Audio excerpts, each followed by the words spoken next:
अस्सलाम वालेकुम। क्रैकिंग्स in the academy J platform ते असीं तव्हांखे वेलकम कयूं था। अॼु जो वीडियो कंटिन्यूएशन आहे कंहिंजी लेक्चर नंबर 8 जी सेल स्ट्रक्चर और उन जे फंक्शन्स ते। इन जो लेक्चर वीडियो असीं अव्हां लाइ अपलोड करे चुका आहियूं। अॼु जे लेक्चर में असीं 50 MCQs अव्हां लाइ सॉल्व कंदासीं based and 5 to 10 syntax book board मां। असीं आगाज़ था करियूं पिया पंहिंजे MCQs जो।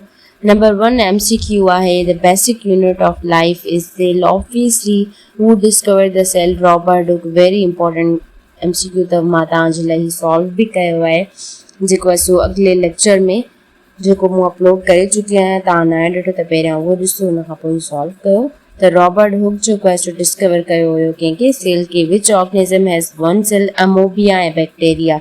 अमोबा ऐं बैक्टीरिया यूनिसेल्युलर आहिनि ऐं ॿिया जेके एनिमल प्लांट ऐं ॿिया जेके आहिनि ह्यूमन्स उहे जेके आहिनि मल्टी सेल्युलर आहिनि। Cell theory says all living things are made of cells. इहा सेल थ्योरी छा छा चवे थी, उहे मां 3 पॉइंट्स तव्हांखे अॻिले लेक्चर में सुठे वे में सम्झायूं था, हिकु दफ़ो उहो ॾिसो।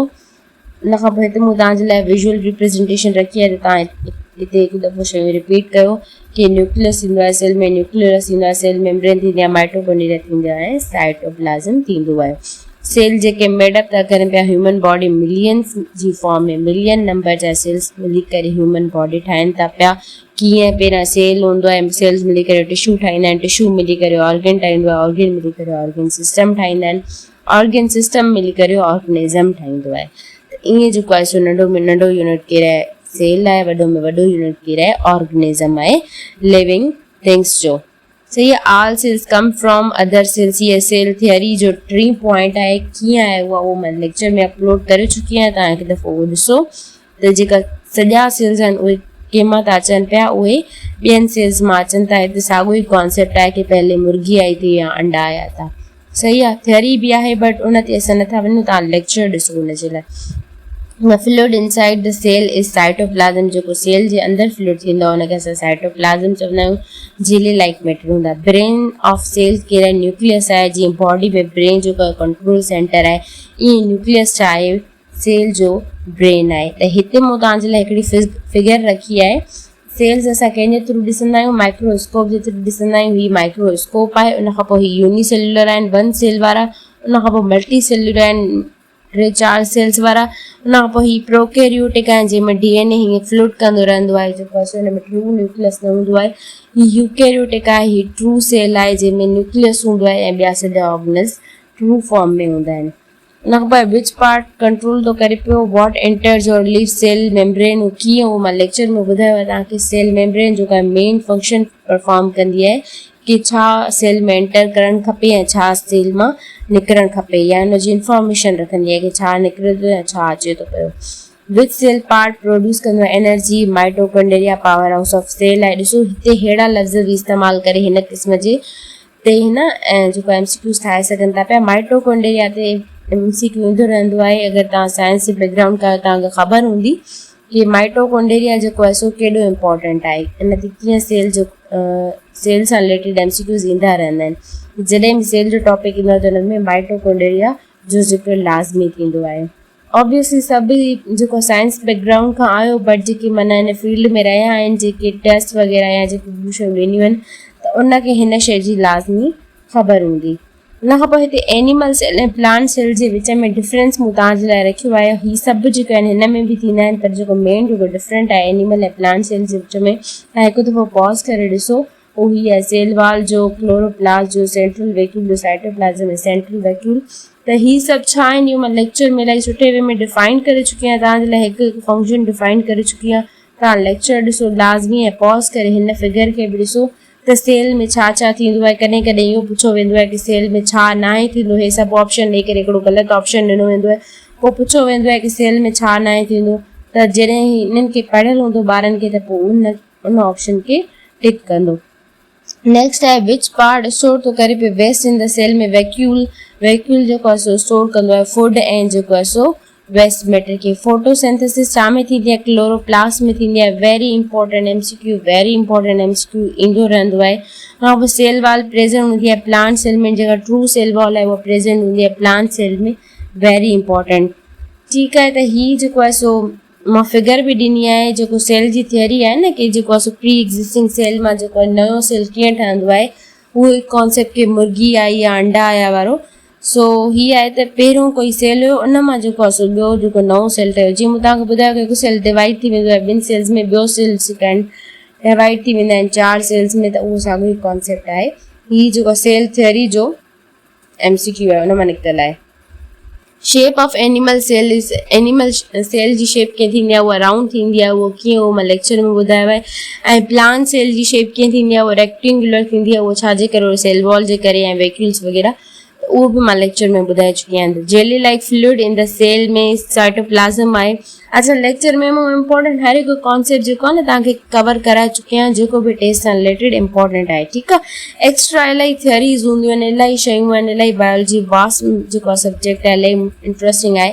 त जेके हिते मेन शयूं आहिनि जेके टेस्ट सां रिलेटेड आहिनि, मां उहा हर हिकु शइ तव्हांजी लेक्चर या फिर MCQs ॿिन्हिनि में कवर कराए छॾी हिन टॉपिक सां related. The largest part in plant cell में वैक्यूल थींदो आहे। प्लांट्स में वॾो जेको पार्ट हूंदो आहे, जेको विच ते हूंदो आहे, उहो केरु हूंदो आहे, उहो वैक्यूल हूंदो आहे। तव्हां फिगर में बि ॾिसो। Cell groups together to form छा कंदा आहिनि। मां हाणे तव्हांखे ॿुधायो कि सेल मिली करे टिशू ठाहींदा, टिशू मिली करे जेको आहे सो ऑर्गन ठाहींदा, ऑर्गन मिली करे ऑर्गन सिस्टम ठाहींदा, ऑर्गन सिस्टम्स मिली करे ऑर्गेनिज़म ठाहींदा, यानी कि ह्यूमन जी बॉडी ठहंदी। त हिते इहो आहे। उन खां पोइ plant cell differ from animal cells by cell wall ऐं chloroplast. Plant cells animal cells खां डिफर छा थींदा आहिनि, बाक़ी सभु कुझु हूंदो आहे, बाक़ी कुझु शयूं न हूंदियूं आहिनि। हिते उहे 2 कुझु शयूं जो ऑप्शन ॾिनल आहिनि कि सेल वार ऐं क्लोरोप्लास्ट जेको आहे ग्रीन मैटर जेको आहे सो उहो जेको आहे सो न थींदो आहे कंहिंमें, प्लांट सेल में थींदो आहे ऐं एनिमल सेल्स में न थींदो आहे। त डिफरेंस इहो ई आहे, सही आहे। Functions of mitochondria, energy production आहे, वेरी इंपॉर्टेंट आहे। ॾिसो ॿियो MCQ आहे कि एनर्जी जी प्रोडक्शन केरु कराईंदो आहे, माइटोकॉन्ड्रिया कराईंदो आहे। ग्रीन पिगमेंट प्लांट में कहिड़ो आहे, क्लोरोफिल आहे, वेरी इंपॉर्टेंट। नेक्स्ट आहे असां वटि vacuole in plant cells R large हूंदा आहिनि, वॾा हूंदा आहिनि, ठीकु आहे। Group of sales with same function, उनखे असां छा चवंदा आहियूं, टिशू चवंदा आहियूं। हाणे त टिशू जी डेफिनेशन ॿुधाई अथई कि सेल जो ग्रुप्स जेको हिकिड़ो ई फंक्शन परफॉर्म करनि, जेको साॻियो फंक्शन परफॉर्म करनि, उनखे असां टिशू चवंदासीं। जीअं हाणे स्टमक जा सेल्स जेको आहे सो हिकु जहिड़ा सेल्स हुया, उहो हिकु जहिड़ो फंक्शन परफॉर्म कंदा हुआ, उन मिली करे टिशू ठाहियो। वरी अहिड़नि टिशूज़ जेको आहे साॻियो फंक्शन जेको आहे सो परफॉर्म कंदा हुआ, उन मिली करे छा ठाहियो, स्टमक ठाहियो, यानी कि ऑर्गन ठाहियो, सही आहे। सेल मेम्ब्रेन छा आहे, उहो फ्लेक्सिबल आहे, उहा जेको आहे सो इलास्टिक आहे, उहा जेको आहे सो लाइक रबर टाइप आहे, उहा फ्लेक्सिबल आहे, उहा रिजिड न आहे, उहा सख़्तु न आहे। सेल वॉल सख़्तु हूंदी आहे, ठीकु आहे। त हाणे नेक्स्ट आहे असां वटि which cell part is non living. Cell जो कहिड़ो पार्ट नॉन लिविंग आहे, उहो ज़िंदा न हूंदो आहे। त सेल वॉल जेको आहे सो नॉन लिविंग आहे, इहा ज़िंदा न हूंदी आहे, इहा सेल्यूलोज़ आहे, इहा रिजिड फॉर्म में हूंदी आहे। न्यूक्लियस छा कंटेन कंदो आहे, जेनेटिक मटीरियल। मां तव्हांखे ॿुधायो लेक्चर में बि कि न्यूक्लियस छा कंटेन कंदो आहे, जेनेटिक मटीरियल, DNA, जिते बॉडी जी हर हिकु शइ जी इंफॉर्मेशन हूंदी आहे, ठीकु आहे। सेल जी हर हिकु शइ जी इंफॉर्मेशन हूंदी आहे, ठीकु आहे। त जेको बि असांजी बॉडी में फंक्शन्स वग़ैरह थींदा आहिनि, उनखे केरु कंट्रोल कंदो आहे, न्यूक्लियस। ऐं न्यूक्लियस में छा हूंदो आहे, जेनेटिक मटीरियल हूंदो आहे, DNA। तव्हां सभिनी ॿुधो हूंदो, हिनखे असां चवंदा आहियूं डीऑक्सी राइबो न्यूक्लिक एसिड, सही आहे। इहो आहे। ऐं जेको आहे सो RNA छा हूंदो आहे, हिकिड़ो ॿियो वरी इन जे ऑपोज़िट में हूंदो आहे, हिन असां चवंदा आहियूं राइबो न्यूक्लिक एसिड। इन में अमाइनो एसिड्स जेको आहे सो डिफरेंट हूंदा आहिनि, इन जे करे नालो लिखियलु आहे। इन शइ में एॾो डीप नथा वञूं, जॾहिं इन ते टॉपिक आहे त असां उहो कवर कंदासीं। सो हिते मां तव्हांखे फुल फॉर्म बि ॿुधायो हुयमि, जेकी सम्झ में न आयो हिकु दफ़ो कमेंट सेक्शन में लिखी ऐं ॿुधाए कि DNA जो जेको फुल फॉर्म आहे उहो छा थींदो आहे। जीअं जेको आहे जंहिंखे नथो अचे त उहो जेको आहे सो ॾिसी ऐं उनजो जेको इहो हिकिड़ो MCQ बि ग़लति न थिए, इहो हिकिड़ो MCQ बि उनजो सही वञे। विच सेल आर मोर रेक्टेंगुलर आहिनि। प्लांट सेल रेक्टेंगुलर शेप में हूंदा आहिनि ऐं जेके एनिमल सेल आहिनि उहे सर्कुलर शेप में हूंदा आहिनि। विच पार्ट एब्सेंट हूंदो आहे एनिमल सेल्स में, क्लोरोप्लास्ट एब्सेंट हूंदो आहे एनिमल सेल्स में।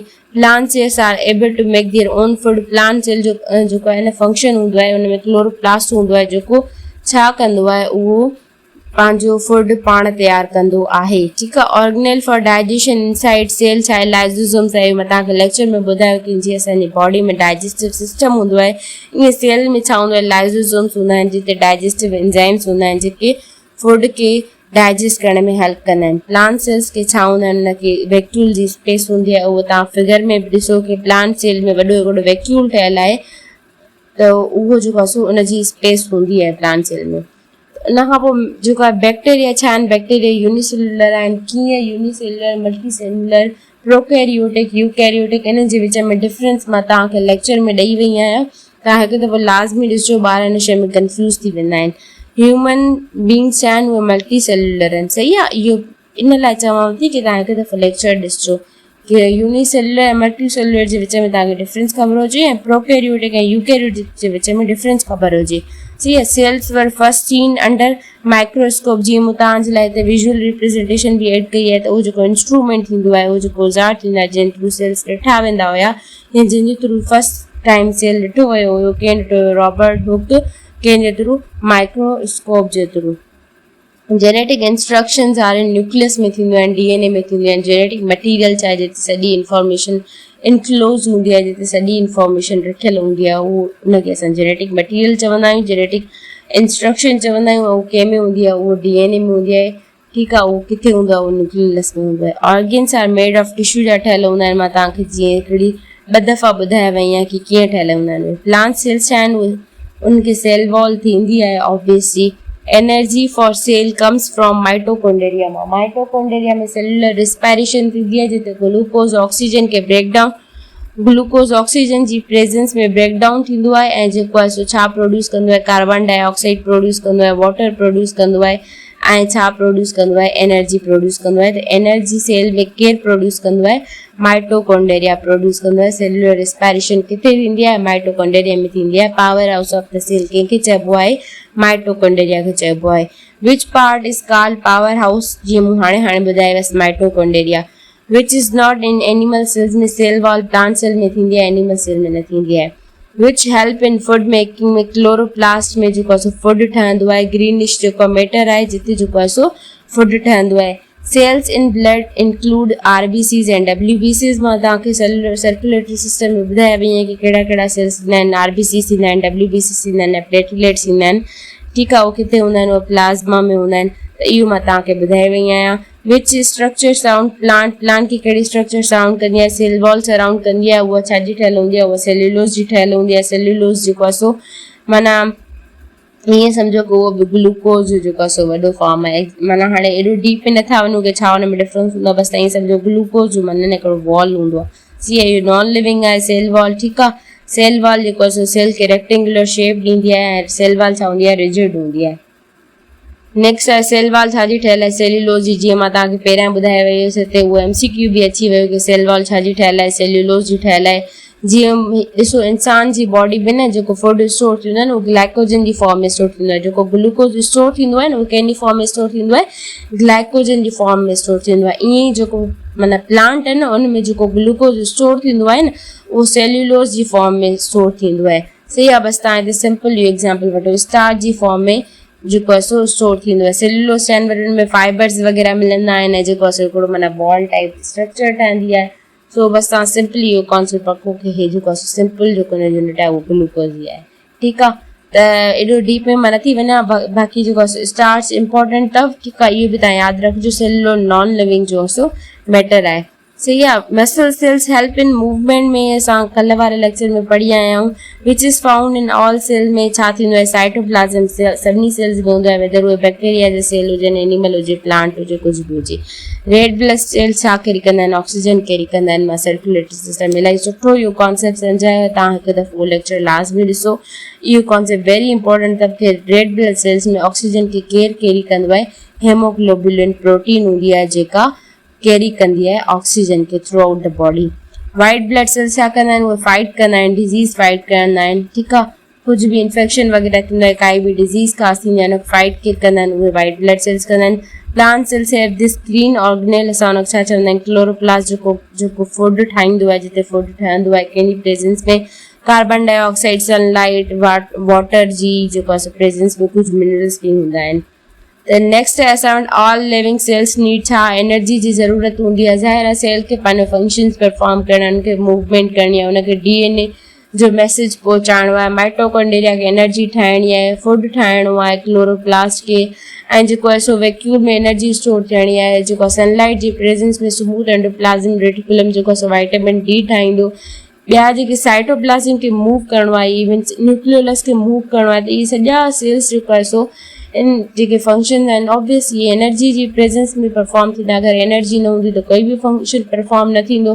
ठीकु आहे। त सभिनी सेल्स खे छाजी ज़रूरत हूंदी आहे, एनर्जी जी ज़रूरत हूंदी आहे, ठीकु आहे। एनर्जी न हूंदी त जेको आहे सो ऑब्वियसली उन्हनि खे जेको आहे सो डेथ करे वेंदा, उहे फटीक करे करे जेको डेथ करे वेंदा। जिन खे एनर्जी मिलंदी त उहे प्रॉपर पंहिंजो फंक्शन परफॉर्म कंदा। Cell theory propose by Schleiden and Schwann, very important आख़िरी MCQ अथव बट ॾाढो इंपॉर्टेंट अथव। नंबर 1 इहो हूंदा कि सेल जेको आहे कंहिं डिस्कवर कयो हुयो, रॉबर्ट हुक डिस्कवर कयो हुयो माइक्रोस्कोप जे थ्रू। नंबर 2 इहो हूंदो आहे कि सेल थ्योरी जो पॉइंट्स ॿुधायो, उहो मां तव्हांखे लेक्चर में सुठे वे में ॿुधायूं आहिनि। हाणे इहो प्रपोज कीअं कयो हुयो, ॾिनी खे हुई, इहो ॾिनी हुई सेल थ्योरी शेल्डन एंड श्वान जेको आहे सो बट साइंटिस्ट हुया जेके इहे जेको आहे सो सेल थियरी हिननि ॾिनी हुई। त हिते तव्हां ही पंहिंजो 1 लीनियर में लिखी छॾियो। मां कुझु न कुझु अहिड़ो MCQ ॿुधाईंदी आहियां जेको वेरी इंपॉर्टेंट हूंदो आहे ऐं मां उहो तव्हांखे 1 लीनियर नोट में लिखण जे लाइ बि चवंदी आहियां। त हीअ वारो MCQ जेको आहे तव्हां पंहिंजे 1 लीनियर नोट में लिखी छॾियो कि शेल्डन ऐं श्वान जेको आहे सो सेल थियरी ॾिनी हुई। त हीउ हुयो असांजो अॼु जो MCQ जो लेक्चर। होप सो कि तव्हांखे सुठो लॻो हूंदो। थैंक यू सो मच असांखे ॿुधण जे लाइ, असांखे ॾिसण जे लाइ। असांजे चैनल खे सब्सक्राइब करणु न विसारिजो। लाइक कयो। कोई बि क्वेश्चन आहे, कोई बि टॉपिक पुछिणो आहे त कमेंट में पुछो, ठीकु आहे। शेयर कयो वधि खां वधि जीअं असांजे सिंधू स्टूडेंट्स ताईं पहुची सघे। सिंधी जेके स्टूडेंट्स महिनत करे रहिया आहिनि, जेके डिज़र्विंग आहिनि बट उनखे प्रॉपर गाइडेंस न आहे, त उन्हनि ताईं पहुचे ऐं हू जेको आहे सो छा करे उहे क्रैक करे सघनि। JST कंहिंजे थ्रू क्रैकिंग सिंध अकेडमी जी हेल्प सां, क्रैकिंग सिंध अकेडमी सां गॾु, ठीकु आहे। असीं तव्हांजे लाइ इलाही महिनत करे रहिया आहियूं। होप सो कि तव्हां असांखे बि सपोर्ट कंदा हूंदा। असीं अवां संभलूं त अॻिली वीडियो में। तेसि ताईं अल्लाह हाफ़िज़।